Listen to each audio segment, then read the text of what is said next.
The Unseen Timeline is the timeline that the original future Trunks went to before he returned to his future and was eventually killed by Cell. And in today's video, we will strictly explain why the Unseen Timeline exists and give direct proof that it does in fact exist and is not theoretical. Now in the manga, this timeline was explained 100% by Cell in a famous scene with Piccolo where Piccolo essentially tricks Cell into explaining exactly who he was. You see, we have two future timelines, and we know for sure that we have two future timelines because there were two future Trunkses that have two totally different outcomes. One went to an unseen timeline and somehow came back to his future and killed the androids. But let's explain how he did this. It's never fully explained how, but it's implied that he did this by going to the unseen timeline and using some sort of shutdown device to kill them. Using basic logic, how else would the androids just disappear? Because remember, in the original timeline, the first timeline with the original future Trunks, Cell developed naturally in his pod and eventually left to go absorb the androids, only to find out that they were already somehow defeated by Trunks. And because this is the original timeline, this was the first bad timeline, which makes the unseen timeline the first fixed timeline. Therefore, making the history of Trunks timeline and the main timeline that we see in Dragon Ball the second bad timeline and the second fixed timeline. But let's not confuse ourselves here. The original timeline is also known as Cell's timeline because it indicates the timeline where the main Cell that was eventually killed by Super Saiyan 2 Gohan in the father-son Kamehameha clash came from. But in actuality, this timeline is rather identical to the history of Trunks timeline with a few major differences. And the key difference is that because Cell killed Trunks and created a new timeline when he went back even earlier, this ultimately altered the events of the fixed timeline, which was the unseen timeline, and created a divergence which led us to the main timeline. Because Cell showed up in the main timeline, this was different from the unseen timeline where Cell never showed up at all, and as a result of this, we specifically diverged the event in which Trunks found an alternate way to kill the androids when he returned to the future. And the way that he would do it the second time around is by becoming much stronger than the androids themselves, including Cell. But the difference is that because Cell went to the main timeline, or the second fixed timeline, and got so powerful that he forced all of the other Z fighters, including Trunks, to become so much stronger, history was forever changed, which is better for Trunks because he got strong enough to kill Cell when he attempted to ambush him for a second time. But because Cell went back in time and ultimately failed against Gohan, this helped Trunks to predict Cell's actions when he met him later on in the future, which ultimately led to Cell being killed by Trunks again. Because in total, Cell and Trunks have killed each other a total of 4 times. Trunks did so twice, the first time when he was with Krillin in his lab in the main timeline when they destroyed Jiro's lab, and then he did it when he went back to the history of Trunks timeline and killed Cell directly.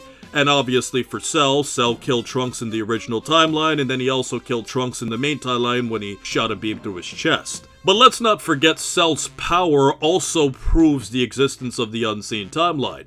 The original future Trunks was killed by an imperfect version of Cell that absorbed much less humans in an apocalyptic world. And this version of Cell is the same Cell that killed him and took his time machine to go to what we would call the main timeline. But let's analyze some dialogue here. Cell essentially theorized that Trunks wanted to go back to the past, just like Samurai Jack, to tell his friends that he had defeated the androids.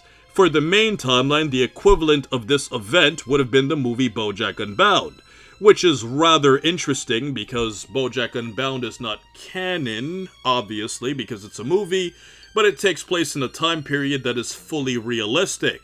And interestingly enough, it fully respects the nature of the original content in which Trunks was supposed to visit his friends and tell them that he beat the androids on some sort of vacation, but turned the story into BoJack and his crew attacking Earth, making the movie feel very canon in nature even if it's not technically canon, where BoJack's gang essentially served as a villain that took place during the 7-year gap where no plot holes would conflict with the main story. So essentially, both Trunkses live in two different what-if scenarios that we saw fully play out. The original future Trunks being what if Trunks used the shutdown device to kill the androids, and the second future Trunks being what if Trunks trained in the hyperbolic time chamber, known originally as Zaruba's Spirit in Time. And these two different paths to a pair of Trunks ultimately had outcomes that we saw fully play out in the series itself. And because of all of the differences that changed from the original Future Trunks to our Future Trunks, we know with 100% absolute certainty that the unseen timeline therefore exists. Because ask yourself, how else did the first Future Trunks defeat the androids? He clearly figured something out in a timeline that we never saw, and he clearly was about to travel back in time to do something, which is what takes us to our first plot hole. You see, this doesn't fully make sense because of Dragon Ball's fault. Why would you go back in time an extra year to tell your friends that you would defeat the androids when in age 763, a year before age 764, this would have been around the time that our heroes had wished back all of the deceased Z-Fighters and would have been waiting in a peacetime for Goku to come back. They had never met Trunks yet, so why on earth would Trunks ever go back to this specific time? I did a video years ago talking about the Future Trunks secret mission theory to kill Dr. Gero, which is the only logical way to explain this plot hole, because if Trunks would go back in time a year earlier, this would literally be the only meeting. So this ultimately proves that Trunks clearly established a link with a version of the Z-Fighters that we never saw. The plot hole would be that he would go back to tell them that he had defeated the androids, even though we just explained that doesn't make any sense. But the in-universe reason is clearly that Future Trunks had a reason to go see them again. And if you wanted to tell them that he defeated the androids or just make a trip for whatever reason that Cell theorized, either way it proves that he clearly had met these characters at some point before. The only plot hole is the timing of when Cell specifically went back, because Cell went back saying that the time machine was already pre-programmed to go back to that year, and that he had simply just pressed a button, which doesn't fully make sense, because why would Trunks or Bulma want to go back a year earlier?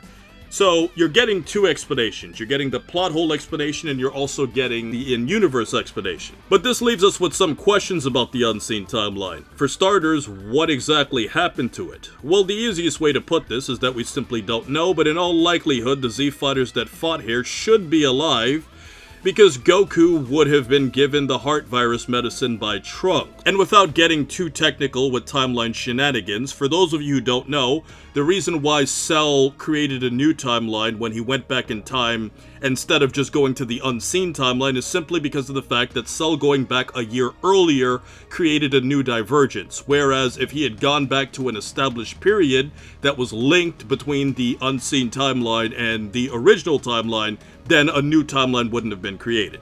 But a second question that we must tackle is, does the unseen timeline still exist? The answer is yes, unless Zeno at some point decided to erase it like he did in the History of Trunks timeline.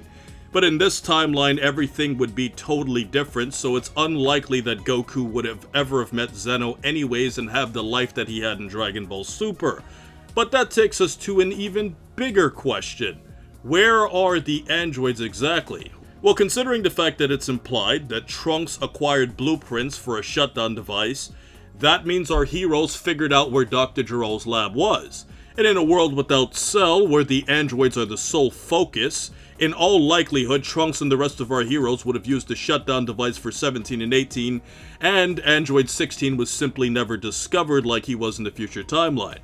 The reason why we can safely say this is because if 16 existed in the unseen timeline, then our heroes would have been in serious trouble, because Android 16 was hell-bent on killing Goku, and he was far stronger than imperfect Cell without having to absorb an extremely high amount of humans, and all of the other androids plus the Z-Fighters.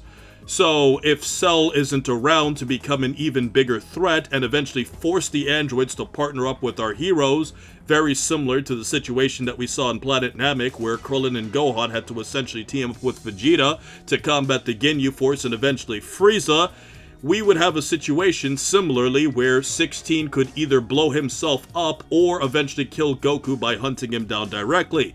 And remember that there is no shutdown device that we know that would work on Android 16 the way that it would work on Android 17 and 18, so we can safely assume that 16 either didn't exist or wasn't around in the unseen timeline similar to the future timeline. And we also have to consider the nature of Android 17 and 18. Would they be evil like the future counterparts of themselves, or would they be less evil like their present counterparts? But the truth of the matter is that if we know the nature of future Trunks, and how determined he was to kill the androids, it wouldn't really matter, as he would have done everything in his power to deactivate the androids in both timelines. So this means that they would have been shut down in the present timeline just like they would have been in the future timeline. And let's also be honest with ourselves. How do you really test a shutdown device? Trunks clearly was successful in shutting down the androids in the future, which therefore means he must have known that the device would work, and the only way that he would have known if it worked is if he tested it in the unseen timeline, which therefore makes it more than likely that the present androids were 100% deactivated. And depending on the differences between how Krillin and Android 18 interacted in the unseen timeline, this would make even more sense, because if Krillin didn't fall in love with Android 18 as strongly in the unseen timeline that he did in the main time, then it would just further prove that the androids definitely got deactivated, in addition to all of the other reasons that we already explained. And this brings us to our last question, which is, where the hell is Cell? Well, because Jiro's secret lab must have been discovered, this means that Trunks and Krillin, or whoever went with him, must have seen Cell in the pod and would have killed him with the rest of the lab. But because Trunks and whatever Z-Fighters wouldn't have known what Cell was capable of in the future timeline, because Piccolo would have never had the opportunity to basically trick Cell into explaining everything himself, because Cell would have never have gone to the unseen timeline, that means that Trunks would have simply have killed Cell as a fetus and would have left.